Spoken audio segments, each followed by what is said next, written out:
The chandelier hummed low above our heads. A silver tray of deviled eggs slipped from my hands, crashing into porcelain shards against the reception hall tiles. And just before the room turned toward the sound, I heard him. Ben, my son, my only son. He leaned close, a glass of red wine trembling in his hand, and whispered like it was nothing. Ben, you're no longer family, you're just her mistake. He didn't wait for me to answer. He didn't need to.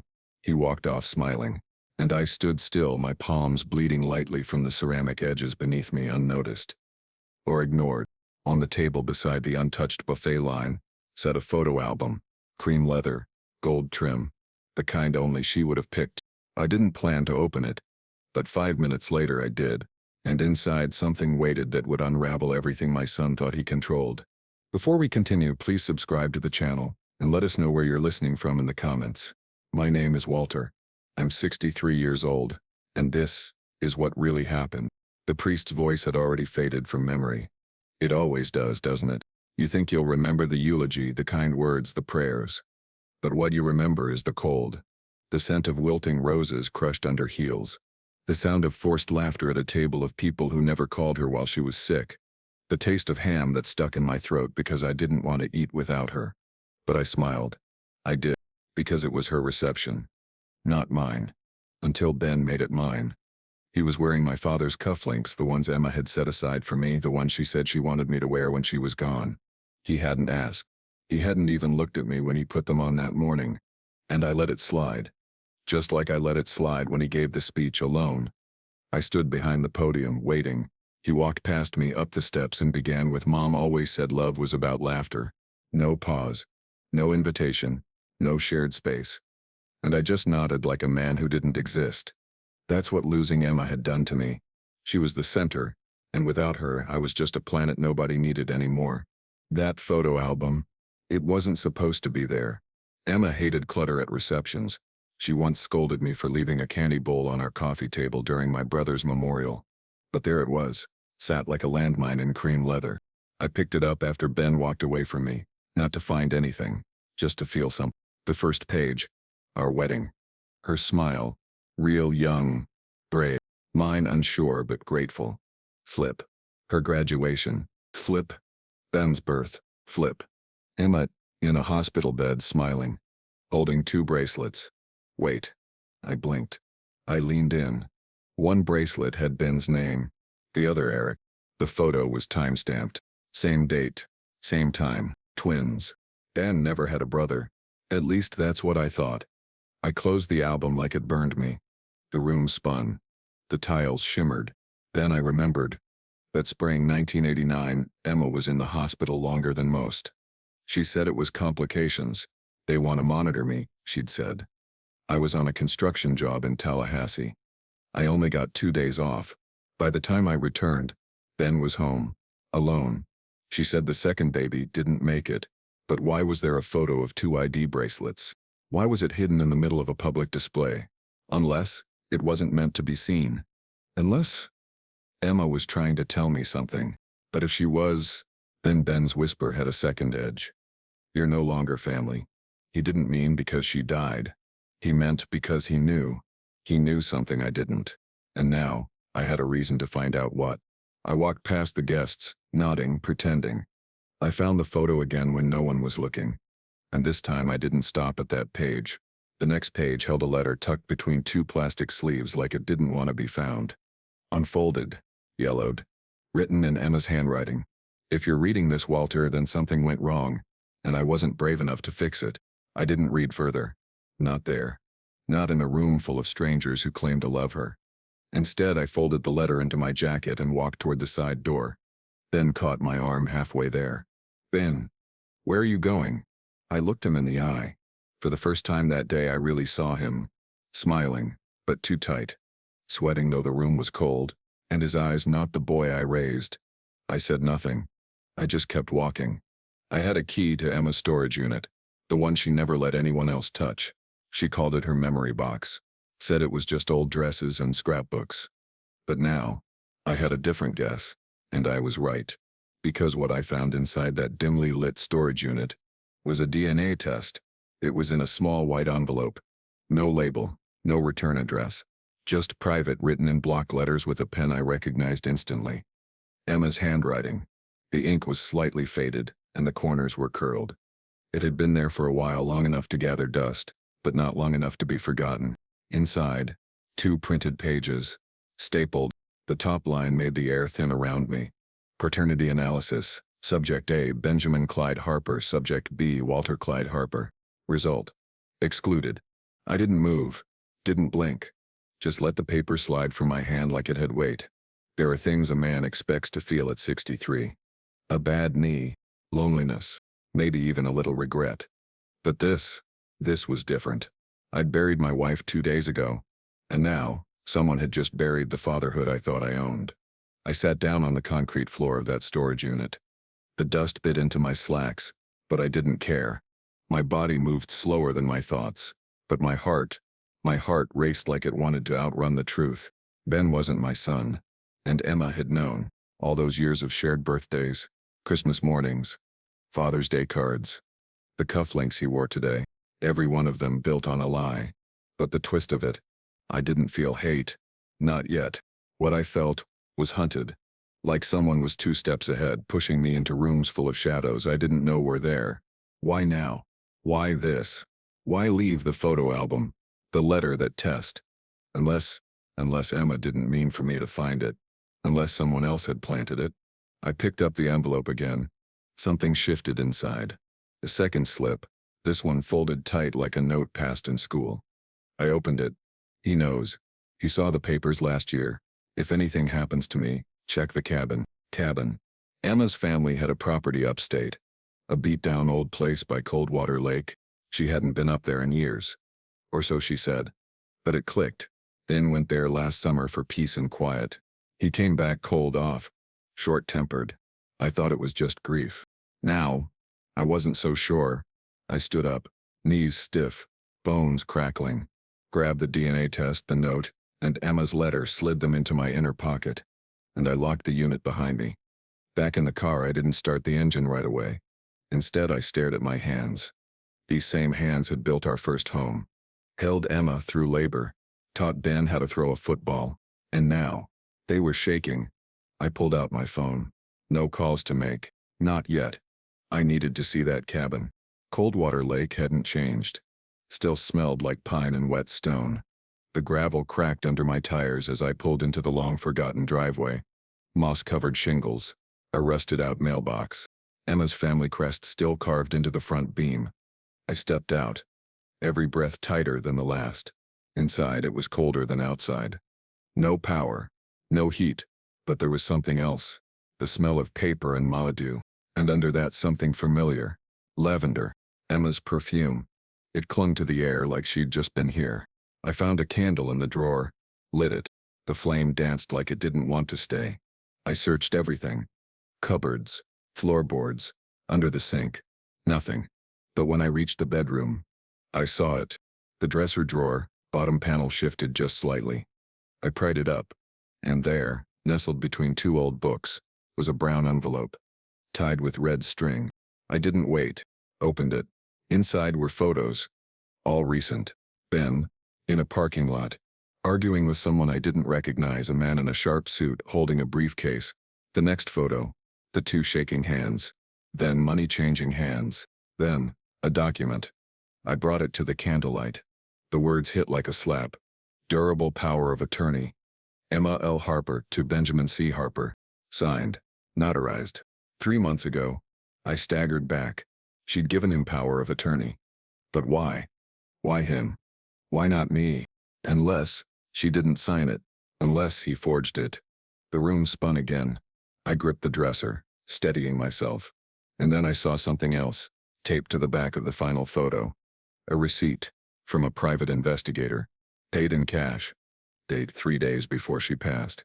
Emma had hired someone to follow Ben, to document the forgery, the money, or worse, to protect me from him. I heard a creak. Outside. Boots. Footsteps on gravel. I grabbed the envelope, stuffed it into my coat, blew out the candle, and ducked behind the door. The front lock clicked once, twice. He was here. Ben. The door swung open. Slow, careful. Like he already suspected something. I crouched behind the coat rack, heart in a fist, breath pulled in and locked tight. Ben stepped inside. Didn't call out. Didn't ask if anyone was there. He just walked, deliberate, silent, like someone retracing steps, not exploring new ones. His boots left damp tracks on the floorboards. Same boots he wore to the funeral. I watched his silhouette from the dark corner. He moved like a man who owned the place. Like someone looking for something he'd lost. "Ben, where is it?" He said it low. Not scared. Not angry. But expectant. As if he knew something should be waiting. He moved toward the bedroom. Toward the drawer. I shifted. The floor creaked too loud. He froze. His head turned slowly toward me, shadowed eyes narrowing in the half-dark. "Ben, Dad?" I didn't answer. I stepped out from the corner. And when he saw me, really saw me, something flinched in his jaw. Barely. But enough. Me looking for something? He didn't blink. Didn't smile. Just stared. "Ben. Why are you here?" Me, funny. "I was about to ask you the same thing." He stepped forward. I didn't move. The cabin's air was thick now. Dust, damp wood, and something else. Like a storm trying to push through the walls. "Ben. You shouldn't have come here." Me. "But you should." He hesitated. "Ben. You don't understand what's happening." Me. "Help me out then, because I found a DNA test. A forged power of attorney. A note from your mother warning me to check this place. And now you show up like a thief, returning to the scene." His face changed, not guilt, but strategy. "Ben." She was confused at the end. Me, that letter wasn't confused. She knew exactly what you were doing. He took another step. "Dan. You're grieving. You're not thinking clearly. We can sit down." Me, don't. Don't you dare speak to me like you're trying to calm a child." Silence. Then, "Ben, you don't know the full story." I looked at him. Really looked. And for a flash, I saw a boy again. A 10-year-old with a scraped knee, crying over a broken kite. But that boy was gone. This man? He was something else. Me, no. But I will. He stepped back, scoffing. "It doesn't matter now. The papers were filed. Her estate is already in motion. Lawyers are working. And you? You were never legally listed as next of kin." That cut deeper than it should have. Me? You think I care about the money? Then what? Legacy? Image? You've been living in her shadow for years, pretending you were the center. You were never the center. Not to her. Not to me. I stood still. That was the real voice. The one behind the whisper at the reception. Me. She didn't write those letters for money. She left those notes because she was scared. Ben didn't respond. So I continued. Me. Who's Eric? That cracked him. Just a flicker. A twitch near the eye. Ben. No one. Me. He's someone with your blood. Born the same day as you. Emma wrote his name next to yours. And I want to know why. Ben stepped forward fast. Too fast. I braced. But he didn't swing. He just looked me dead in the eye. Ben. You don't want the truth. Me. I already have part of it. He leaned in. Ben. Then finish it. But don't say I didn't warn you. He turned. Walked out. Didn't slam the door. Didn't look back. He drove off. Same black SUV from the funeral. I stood alone. The silence of the cabin wrapped around me again. But this time it didn't feel heavy. It felt like a choice. Emma's clues weren't just breadcrumbs. They were breadcrumbs with teeth. She'd left pieces, but someone, maybe Ben, had made sure not all of them survived. I stayed the night in the cabin. Not to rest, but to go deeper. And just after midnight I found something she'd hidden better than the rest. A key taped to the back of a photograph in a frame on the mantel. I knew that key. It matched the lockbox Emma kept at the downtown branch of Fairway Federal. The one she always said was just birth certificates and old rings. The one I wasn't on the signature list for. I packed everything. Left at first light. Fairway Federal opened at 9. I was waiting at 8:55. At 9:02 I walked in. The clerk scanned my ID, then checked the signature authority. I expected resistance, but instead he nodded. "Clerk, she added your name 2 weeks before she passed." I didn't know whether to cry or collapse. He handed me the box in a small private room. Cold metal. Light scratches. Inside, a single flash drive. A notarized letter. A manila folder with 4 photographs. and a voice recorder. I played the recorder first. Her voice. Emma. Walter. If you're hearing this, then Ben has probably already done what I feared he might. I was wrong to protect him for so long. But I was trying to protect you too. There's something you should know about Eric. Her voice broke slightly. Emma. He's alive. I dropped the recorder. It clattered onto the table. Alive? I flipped through the folder. Hospital records. Adoption agency letterhead. An address. And in the photo, a man who looked like me. Only younger, sharper, and with Emma's eyes. My other son. Eric. I stared at the photo. A bearded man in his early 30s. Leaning against a worn-out truck, sleeves rolled, oil on his hands, blue eyes that weren't quite mine, but close enough to sting. Behind him, a modest garage. The sign read, Eric L. Auto Services, honest work, no games. I ran my thumb along the edge of the paper. The ink was smudged in one corner. Maybe by Emma's hand. Maybe by tears. Eric. Alive. Not stillborn. Not lost. Given away. Or maybe, taken. I read through the documents again, slower this time. A notarized adoption form. Signed just days after the birth. Mother Emma Louise Harper. Father. Not listed. It was legal. Quiet. Clean. Too clean. And yet there was a post-it tucked behind the final page. I wanted to tell you I tried. But every time I looked at Ben, I saw what I was about to break. She had split them. Not nature. Not fate. Her. She had chosen to raise one and give the other away. Why? My mind clawed at explanations. Fear? Shame? A deal with someone? Was Ben sick as a baby? Did they tell her she could only keep one? Or had she made that choice? Deliberately. The letter was folded once more in the box. I hadn't noticed it before. I opened it. Walter, please find Eric. He deserves the truth. And so do you. Ben already knows. And I fear what he'll do if Eric ever tries to come home. Forgive me. Or don't. But finish what I couldn't. That was her final request. Not peace. Not forgiveness. Justice. I copied the address. Folded the letter into my coat. Took the flash drive and slipped it into my wallet. Then I closed the box. Eric lived 3 towns over. Population barely scratched 4,000. 1 diner. 2 gas stations.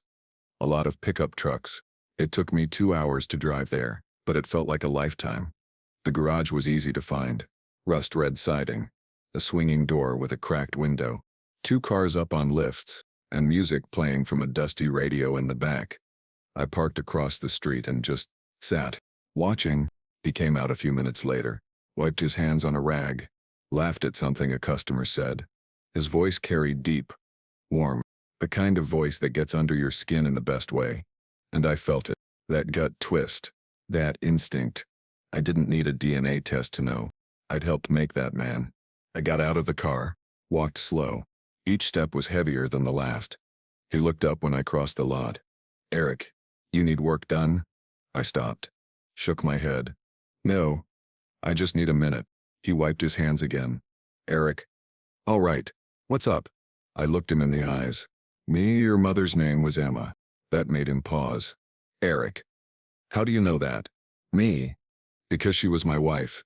He froze, didn't speak, didn't move. Eric.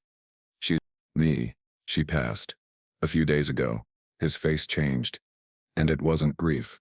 It was disbelief. Wounded disbelief. Like a child learning his favorite book had an ending, and he wasn't in it. Eric.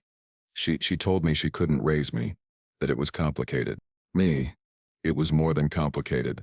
I reached into my coat, pulled out the folder, handed it to him. He didn't take it. Not at first. Then slowly, cautiously, like I was passing him a live wire. He reached. He opened it. Read. And when he got to the letter, his hand trembled. Eric. So she kept Ben. I didn't answer. Eric. And she married you. Me. Yes. Eric. And never came back. Me. I only found out 3 days ago. She left clues. She wanted me to find you. He blinked, slowly. Eric. Why now? Because your brother knows, and I think he's trying to erase everything that ties you or me to her legacy. Eric. What do you mean? I told him. About the funeral. The photo album. The DNA test. The forged documents. The cabin. The storage box. His jaw tightened. Eric. Ben always knew. Me. What? Eric. He came here, last year, told me to stay away. That if I ever reached out to our mother, it'd be the last thing I did. My stomach dropped. Me. He threatened you? Eric didn't have to. He left a manila envelope on my desk. Inside, photos of me, my girlfriend, my license, my tax info. Said it would all end up in the wrong hands if I didn't disappear. He turned, walked to his desk inside the garage, pulled out the envelope, threw it on the table. Eric, I didn't want trouble. I didn't want drama. But now, he looked back at me. Eric, now I want the truth. We made a plan. Not vengeance. Not yet. Just exposure. We went through the flash drive that night. Inside, recordings. Conversations between Emma and her lawyer. One stood out. Emma, I don't trust Ben anymore. I think he's moving funds behind my back. I want to revise my will. I want Walter to have authority, and if something happens, Eric is to be found. That was dated 2 weeks before she passed. The new will, never filed, suppressed, likely destroyed. But with this audio, we had something. Enough to raise questions. Enough to reopen probate. I took the recordings to Emma's old attorney, the one Ben had tried to fire a year earlier. Mr. Dalton. Sharp eyes. Older than me. Still played chess in the park on Thursdays. He listened. Took notes. Then folded his hands. Dalton. This is enough to call a hearing. But if your son forged those documents, he'll come after you hard. Me, let him. Dalton nodded. Dalton. Okay then. I'll draft the petition. We'll let the court sort it. But it wasn't the court I was worried about. It was Ben. Because the next morning, my car windshield was smashed. My mailbox ripped open. And inside the shattered glass was a printed photo of Eric, tied to it in red ink. You bring him to court. He leaves in pieces. I read the note twice. Not because I didn't understand it the first time, but because I needed to make sure I wasn't imagining the red ink or the malice. You bring him to court. He leaves in pieces. Folded in half, tucked into a jagged line across my windshield. Glass glittered on the driveway like ice.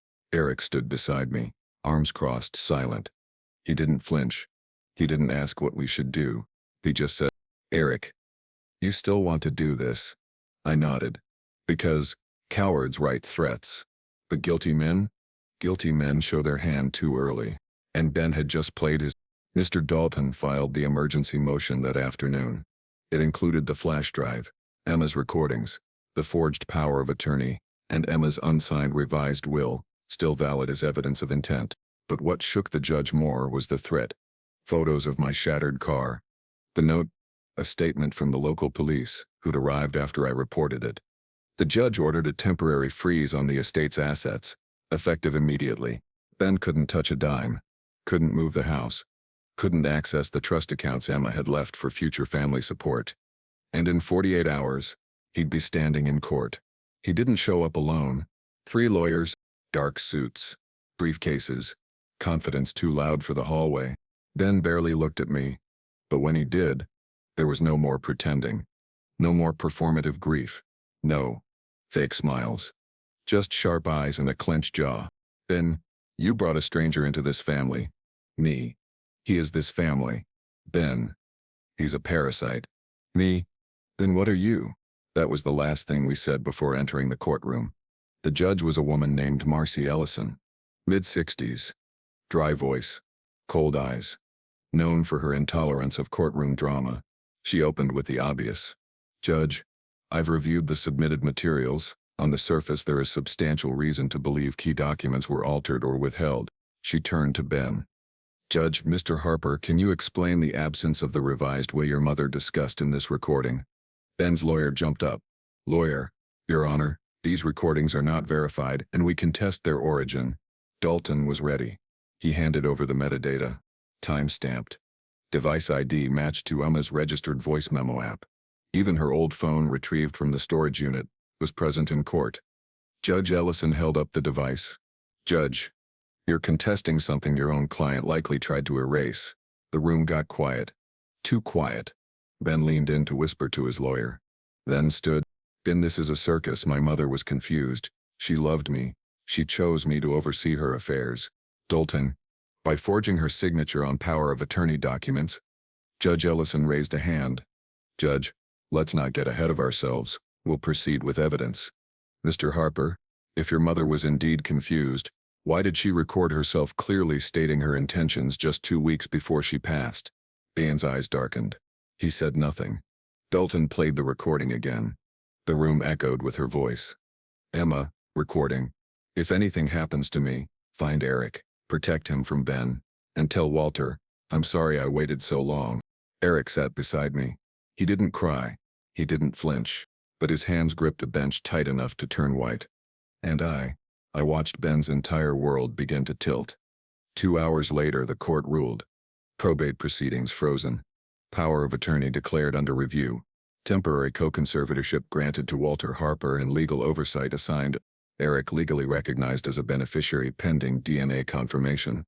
The court would reopen in 6 weeks. But for now, Ben had lost the steering wheel. And he knew it. As the courtroom emptied, he stood near the aisle, waiting. Not for a second chance, but to take one final shot. Ben. He was never part of this. You know that. I stepped close enough for him to feel my voice in his bones. Me. You made this about blood he never did. And Emma? She saw through you at the end. Ben. He's not getting a cent. I leaned in. Me, this isn't about the money. This is about her memory, and you tried to erase it. I walked past, but he grabbed my sleeve. Hard. So I turned. Calm. Me, if you touch me again, I swear to God, I'll file charges. And this time there'll be more than just family in the room to watch you crumble. He let go. Eyes like fire. But silence won. In the weeks that followed, the truth kept surfacing. The notary who'd signed the power of attorney. Gone. No record of their license. Likely fake. Funds from Emma's charity account. Redirected to a shell company. Traced back to Ben's college roommate. Photos surfaced. Eric's, from that envelope Ben left at his garage. Emails too. Ben had tried to buy Eric's silence. Had sent warnings. Had destroyed his mother's trust piece by piece. But the court wasn't just interested in revenge. They wanted order. And when the final hearing came, they gave it. Eric received his share of the estate. I was granted formal authority over Emma's charitable foundations. Ben? He lost everything tied to her name, including the house. He tried to appeal, tried to sway the press.